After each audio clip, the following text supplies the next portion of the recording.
আন্দোলন করছে হচ্ছে ছাত্ররা 15 বছর ধরে সব ধরনের সেট আপ রেডি করে রাখা একটা দলকে টেনে নামানো হয়েছে।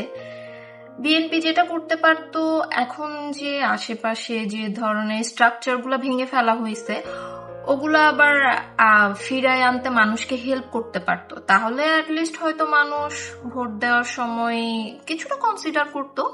বাংলাদেশের রাজনৈতিক দলগুলো না, মানে ওদের প্ল্যানিং গুলো না আমি বুঝি না। বাংলাদেশের রাজনৈতিক দলগুলো মানে পলিটিক্যাল স্ট্র্যাটেজিটা এমন থাকে যে তারা হচ্ছে জনগণ যে ওয়ার্ডটা আছে না, তারা জনগণ ফ্যাক্টরটাকে বাদ দিয়ে সবসময় প্ল্যান সাজানোর চেষ্টা করে।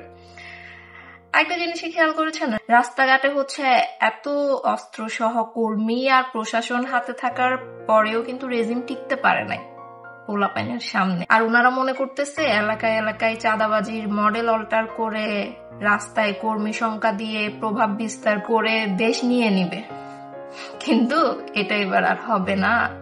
একটা জিনিস খেয়াল করেন না, শেখ হাসিনা যতটুকু পেরেছে একদম শেষ পর্যন্ত চেষ্টা করেছে, এরপরেও আগের রেজিম যেমন টিকতে পারে নাই, থামাইতে পারে নাই, ছেলে পেলে সাহস বা ন্যায় পরায়ণতার সুযোগকে কিন্তু এবারও হালকাভাবে নিলে চলবে না।